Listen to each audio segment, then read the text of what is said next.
Hey there, everybody, and welcome to Austin Tech Connect. This is the official podcast of the Austin Technology Council, and it is the podcast that looks at the future of Austin. Each week, we try to engage local leaders to hear their stories of success, to learn about their companies, and to find out what they think is the future of the technology industry here in Austin, Texas. And today, I am happy to welcome to the show Chris Fronda. Hey, Chris, welcome. Thank you for having me. So Chris is an entrepreneur who I met recently, and he runs a SaaS tech company, and he's also launching a consumer-facing product that we're going to talk about a little bit later that I find actually pretty interesting. He demoed it for me, and I'm really excited about what they're doing. And he also cares a lot about technology, the technology industry, and the people who work in technology. He wants to do more than just make money, although that's a good thing. He also wants to have an impact. And he is passionate about technology, education, and how they come together. And I think that's probably super important because with AI, lots of things are probably going to change in that world of tech and education. So we're going to dive into a little bit of that with Chris. But Chris, if you don't know him, he is the CEO and co-founder of Logic Tree, and he actually calls himself the Chief Logic Officer. So Chris, before we talk about Logic Tree, how did you get into this crazy world of tech? What's your background? So it began just when I was 11. I don't know really what led up to this, but when I was 11, I for some reason wanted a TI-83 calculator. So yes, I am that old that a TI-83 calculator was part of my time. And when I got it, I just remember wanting to learn to program it. I think it might have been just something, maybe some other kids in school had shown an interest in it. I'm not sure what influenced that, but it was that moment that from then on, I ended up just having this interest in software and technology. And then later in college, I actually ended up studying mechanical engineering. So not in the software development side, but at the graduation, I had a choice of oil and gas, or the one technology company here in Austin called National Instruments. Oh, sure. And that would hire a non-computer scientist and allow them to break into technology and software.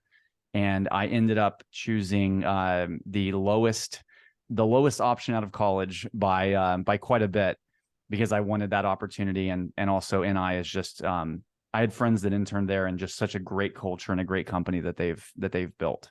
Well, they're definitely one of those companies in Austin that I always refer to when I speak about sort of the history of Austin Tech. A lot of people in this town don't know. They think that the history of Austin Tech began 10 or 15 years ago.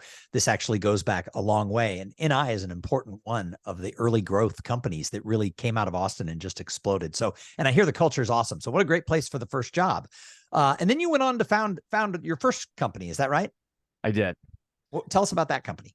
Yeah. So I was, I'll just give you a little bit of background. I was a product manager at NI, and I managed one of their $25 million product lines, and was thinking about, MBA or law school was a consideration, but decided that I really had a passion for entrepreneurship. So the first company was a systems integration business that essentially my role was to help the end customers of National Instruments make use of their products to solve their business problems. So ran that for 6 years and got to work on some really exciting things. Helped Pfizer conduct automated drug research, helped the Diabetes Research Institute look for cures for type 1 diabetes, helped Apple perform better verification and validation tests of the MacBook Pro. So did that for about 6 years. Nice. So let's move on to Logic Tree, because I think it's a fascinating company. I think the things you're doing is really going to have a positive impact. So when did you start it? What gave you the idea? And explain to everybody, what is Logic Tree? So I'll give you, this is the very succinct answer to that. I'll try to keep this really short, but I, after the systems integration business, was a fractional CTO for a couple of companies, and have had my hands in a lot of tech. There's a blockchain past that launched a cryptocurrency. There's a lot that we could chat about there. But I was looking for, what impact I could have in the world. So what was really missing was, I spent a great career building software, building solutions for many companies, solving a lot of problems. but I wanted something that I felt could drive a positive impact in the world that I would want to see. And something in August of 2018, a random debate with a friend that ended with him challenging what I said as violating formal logic. Have you ever heard of formal logic? I'm going to have to be honest. No. Yeah. So I hadn't either. So my curiosity led to the next morning. I Googled it. I ended up finding a course taught at Oxford by this woman named Marion Talbot. And it's all about how we argue, how we make decisions, how we debate, how we dissect when people say something. Is the argument they make, is it true? Is it false? Are they committing a logical fallacy? Right. And so I started thinking in late 2018 about how, wow, like look at politics and how much, confirmation bias there is and how much cherry picking of the data so people can win their arguments and straw manning the other side. And all of these things that are not progressing humanity, they are keeping us behind and causing divide. And so it was through the late 2018 that I just kept this in the back of my mind. I'm like, man, there has to be something to fix the way that we conduct political debate and the way that we, have rational discourse when we talk through things. So in January of 2019, that was the backstory of why Logic Tree was, if we could make a tech company that solves business problems, makes revenue, but also could change the political landscape and change argument and help us conduct more productive discussions, that is a company that I would love to be a part of. Nice. So you started the company, you got the going. What do you do? Yeah. So we, like many companies, you start under a nebulous idea like that. And it's like, great. Well, what does that mean? So a couple quick iterations through previous failures. This isn't the first, attempt at a company that didn't succeed. So I had some previous learnings that you've got to, iterate, fail fast, pivot, and be willing to do that. So through a series of pivots, ended up pivoting maybe 2 or 3 times. And by April of 2019, approached National Instruments, my first job out of college. And I remembered that when I was a product manager there, the biggest challenge was getting what was in my head, my wisdom, my expertise of my product line into the hands of the sales force. They would, oftentimes maybe they're struggling to sell the product because it's so complex and so nuanced. What if there was a way to package up that expertise and get that into their hands? So the very first client was National Instruments. We built digital solutions to scale the institutional knowledge or the institutional wisdom that their top sellers that have 10 years of experience, package that up, and now empower all of their juniors that join the company to basically be ready to sell their products, instantly. Nice. So how do you go about doing that? What is the end product that the company buys from you? So they buy, so you can think of Logic Tree like a Notion, if you're familiar with that, like Notion, Confluence. You can pretty much just simplify it to it's like those tools, except designed with the logic layer that's missing from all of them. So it has this logic layer, which you can also maybe simplify like decision trees and, interactive content, things that can walk anyone through the most complex, nuanced process and just demystify all of that complexity. So we just built, so essentially when an organization, works with us in that platform, we work with their experts to capture that wisdom into this digital format. Nice. And you're launching a consumer facing product. What's that all about? I enjoyed seeing it yesterday. I was kind of blown away by it. Thanks. Yeah, that's and I'll mention as I kind of mention this side of it's called logic.wiki. I just wanted to mention briefly that kind of our vision and mission for the company. That our vision is we want to provide global access to agency and opportunity, and our mission is scaling the world's wisdom to give everyone the power of choice. So as we launch this logic.wiki, the you'll see that there is ChatGPT as a content editor. We're rolling out pretty soon Google Bard, Anthropic, all the other LLMs that are being generated will become content creators on the platform. Simultaneously, we're partnering and working in collaboration with experts to keep humans in the loop and people centric to what we do. So this wiki becomes a user-generated and artificial generated content platform. And it most importantly becomes a place where all of this wisdom gets created and shared in these interactive formats that can walk anyone through even the most complex processes. Well, what I found interesting is we kind of were standing around with a group of people. It wasn't a formal demo, but we were talking about sort of how you would use this wiki or this product. And we were talking about what if you were going to buy running shoes? You might go to Google and Google what are the best running shoes, but what you're going to get on Google is a bunch of ads that people paid for. So if they paid for it, is that the best running shoe? Plus, is it the best running shoe for me because I'm old, I run funny, et cetera. What's the best on that? And it just is giving you that. And then below the ads, you're getting whoever has really good search engine optimization. So Google isn't necessarily the best way to get to the answer of what's the best running shoe for me. So walk people through how this might work, on that. Yeah. So, yeah, exactly. You've stated the problem, people Google, and typically, we've been conditioned by Google to put in these simple search terms like best running shoe 2023, right? It's not framed as a personalized need. It's, you can think about this also being problematic with ChatGPT, right? We talk about prompt engineering right now. Garbage in equals garbage out.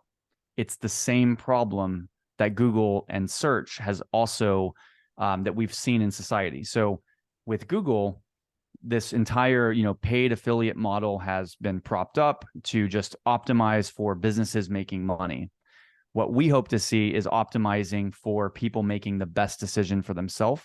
So on logic.wiki, we encourage people ask, what running shoe should I buy? And if you do that, you'll see that our content walks you through a set of questions like, well, what's the running distance and what surface will you run on?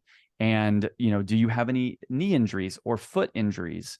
So it asks you all of these considerations that are really important in you making the best decision for yourself, not trying to sell you a particular product, not paid for by and bought by some company, but rather let's get you to what's right for you.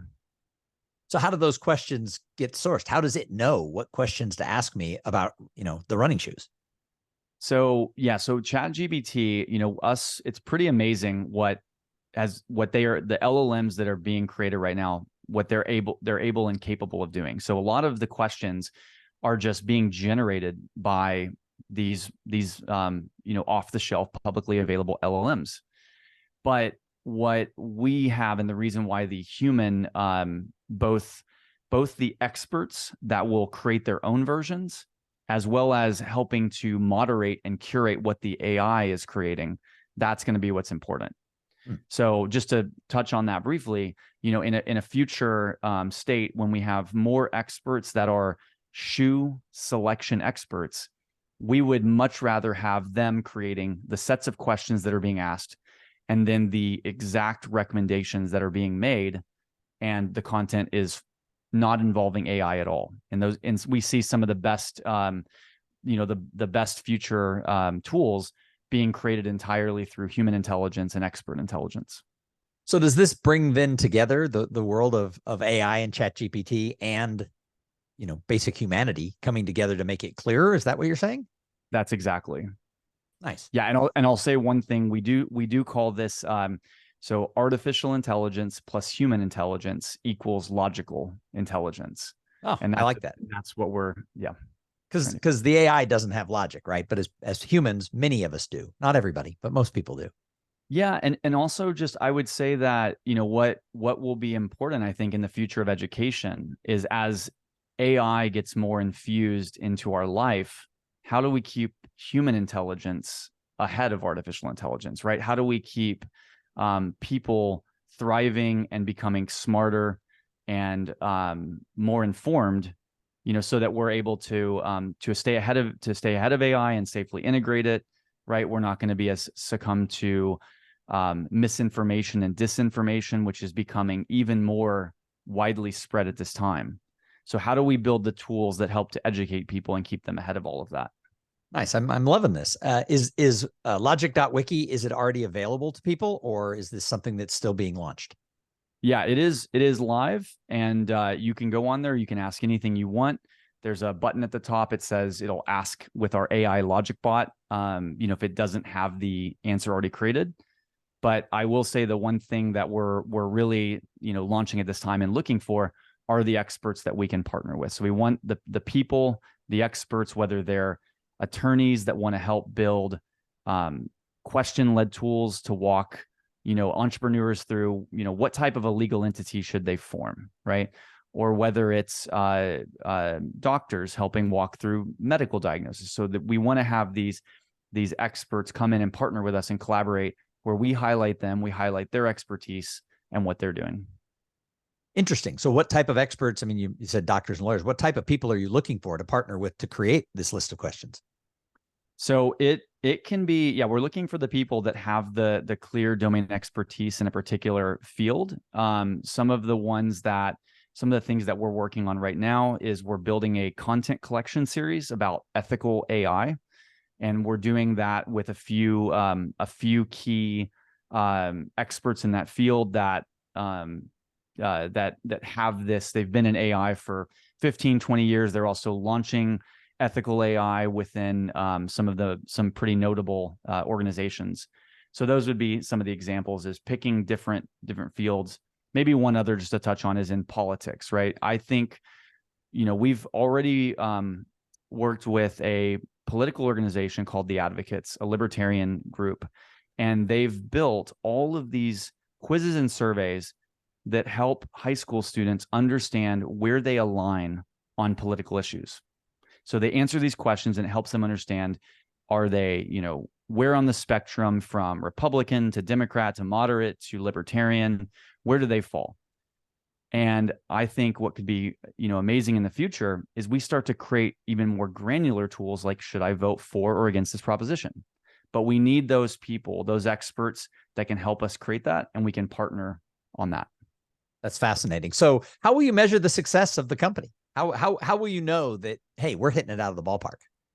So yeah, like you said, every company needs revenue, and certainly that's the driver, and it's what allows you to do the things that you want to see in the world. But I will say that for us, some of the things that we will measure success on is, the number of entrepreneurs, that number of people that feel empowered to start their next company because they now have had access to the wisdom that helped them do it, and they felt empowered. Or the nonprofits that we can help bring their impact into the world. And I think if we can see to it that we, maybe something that's important for me is seeing that we might decrease wealth disparity and increase economic opportunity on a more broad landscape. These are some of the ways that we would look to drive an impact through what we do. Nice. So what are the initiatives that you have moving forward? What's the next steps for Logic Tree? So we've got a few. So I'll now mention that we have one other third thing. So besides the first being our tech platform, Logic Tree, and our consumer-facing decision engine, logic.wiki, we also hold a yearly conference in partnership with the United Nations called World Logic Day. So the UN actually created a day, World Logic Day, just as a quick, by coincidence, on the exact day that we launched Logic Tree. So on January 14th of 2019. And we got selected to be the only corporate partner to the UN alongside Harvard, Stanford, Vanderbilt. And so we're gearing up for January 14th, 2024. We would love to see, more people coming to that this year. We just held it this last year and had 400 attendees. This year we're shooting for 2,000. So would love to have more people come and attend. And then the very most immediate thing we have is we're speaking at the UN General Assembly next month about the future and ethics of AI. And we'll be talking a bit about just some of the things that we see around ethical AI and how we hope that it's safely integrated into our daily lives. So who are the key types of people in the Austin community who need to know you and need to partner with what you're doing for these UN initiatives and everything else? Who are the people who are listening who really need to know you and Logic Tree? Yeah, I would say that people that are vision, mission, values aligned with what they see what impact we want to have in the world. I think that one audience is again, going back to the experts that feel like they have a particular domain that if they could help codify their wisdom, that could drive very good social impact from that perspective. Other experts in AI and ethical AI that want to also get involved in those discussions and helping to grow more awareness of some of the challenges that AI presents to the economy and to misinformation and the future of that. So yeah, anyone but again, going back to vision, mission, values aligned would be great to hear from anyone on that. Awesome. Anything else we should know about the company? I think that's the last thing. Maybe I'll just say one quick plug on the business side of it. We do help a lot of sales organizations systematize their complex sales process into this next generation of sales playbooks. So in case that's helpful as well, feel free to anyone to reach out. Awesome. Well, you're the exact type of entrepreneur that I like to have on the show because you're working hard. You want to make an impact. You're trying to change the world, and you care deeply about, positively impacting education and also community. You've lived in Austin for 18 years. So this is a great transition into the next question. What do you think is going on in the world of tech in Austin? Where have we come in the 18 years that you've been here, and where do you think we're going in the future? Well, I think it's going to continue to grow. I mean, in Silicon Hills, it's been we've seen all of the influx of people from San Francisco and New York, and I think it's going to continue to expand on that. I mean, I feel like every day I see a new skyscraper or something new that's just gone up overnight, seemingly. So I do think that I think we have I think we actually have an opportunity in Austin, and this is what I'm really hopeful for. And maybe this actually even answers your previous question of who would we hope to hear from. I think we could possibly be a beacon of technology for good, technology paired with impact. So I was at I am blanking on the award show that happened recently with Van from UT and Bill Gurley that they spoke at. That happened here. And the topic was around Bill Gurley talking with UT on the need for technology and impact together. Mm-hmm. So that was at the A-List Awards from the Chamber of Commerce and Opportunity Austin. Yes, thank you. Yes, so at the Chamber Awards, at the A-List Awards, having Bill Gurley talk about how he has been speaking with UT about that need of technology and impact, and really this focus of the two of them coming together more than ever. I think Austin actually has an ability to become one of the leaders and pioneers in that. I have, there's a few people that I've spoken with that feel that the impact side is not something you find in Silicon Valley, that there's a lot of the tech focus and a lot of the AI and data, and I don't want to speak to that on, too strongly and opinionated, but I just think maybe we have as a positive opportunity to be that beacon of and steward that.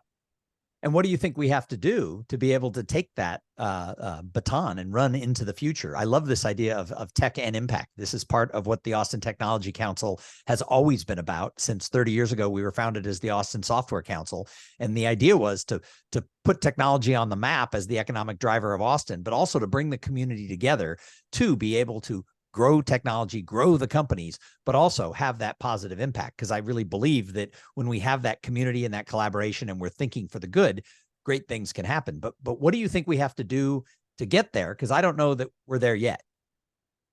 Yeah, no, I think there's a number of ways that we can do it. I mean, certainly one is through productive conversations around things like one of the things we'll talk about with ethics of AI is externalities and the external costs placed on society based on technological innovations.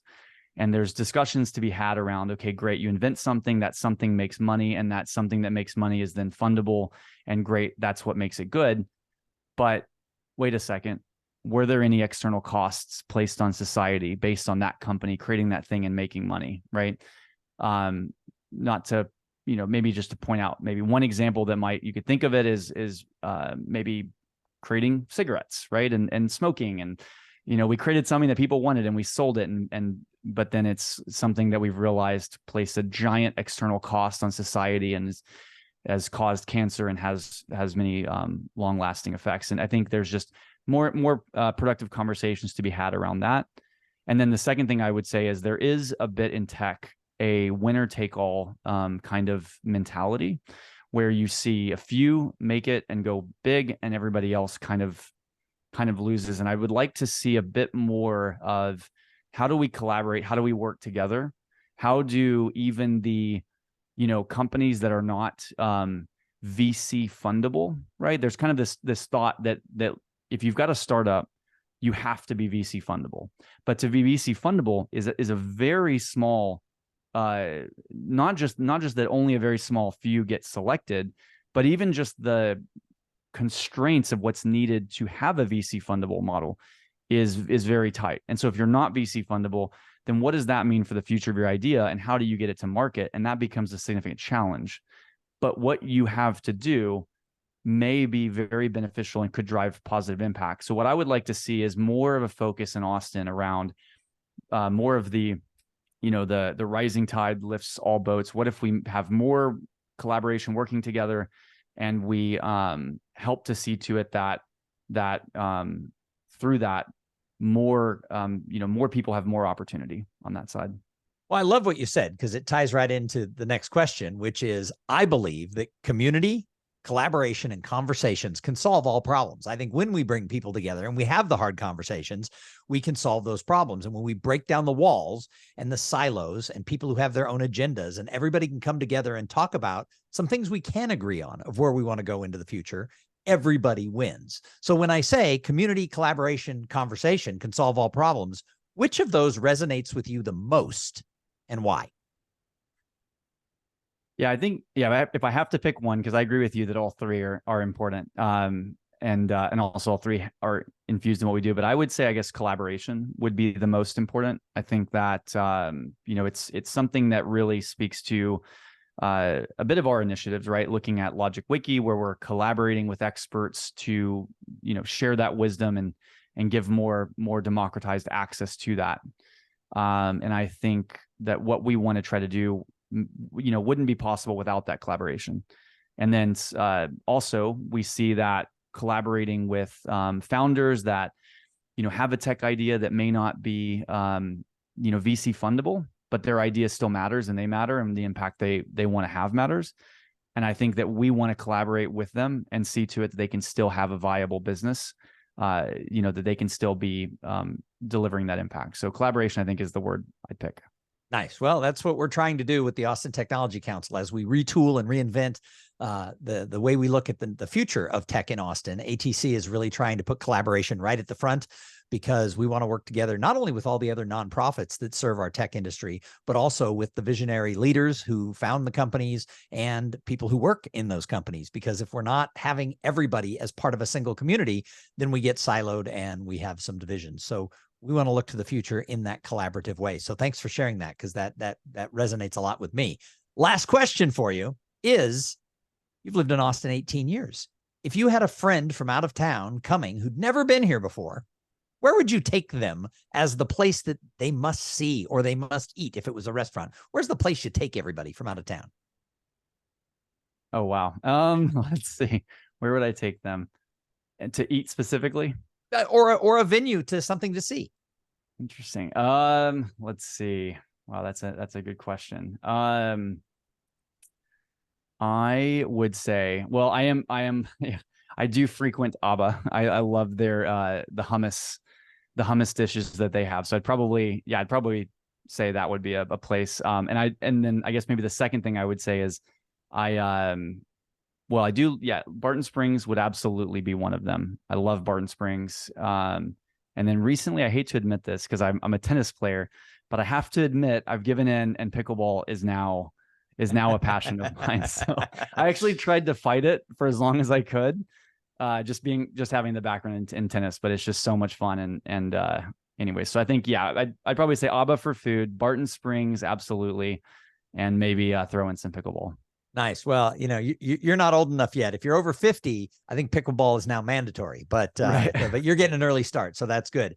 Yeah. Hey, Chris Fronda, thank you so much for being a guest here on Austin Tech Connect. Any last words for the Austin Tech community?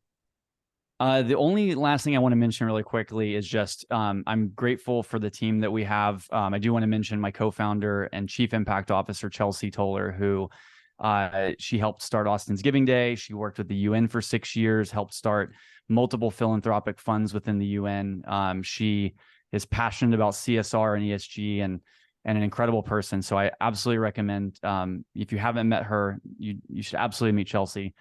And then just other teammates that we have. So Alex Trevino, Paris Tingley, and Tolga Jinguez, and just an incredible team that we have. And so I'm grateful for that.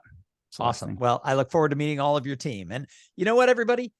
Got to appreciate the entrepreneurs in town who come on and share from their heart about what they're doing, and especially when they are so driven with so much passion to have impact beyond just that bottom line. So, Chris Fronda, thank you so much for being here on Austin Tech Connect, and thanks for everybody who tune in and listen every single week to this show. We try to bring you interesting ideas and great leaders, and next week we'll be back with somebody just as cool as Chris. I know you're thinking, how will you find somebody as cool as Chris? But we will. We do every single week. So thank you for listening. And final question, is your company a member of the Austin Technology Council? If not, now is the time for your organization to get involved. We want you to be part of this. We want you to lend your voice as we look to the future and find ways to make sure that Austin is going to thrive together. Join the Austin Technology Council today.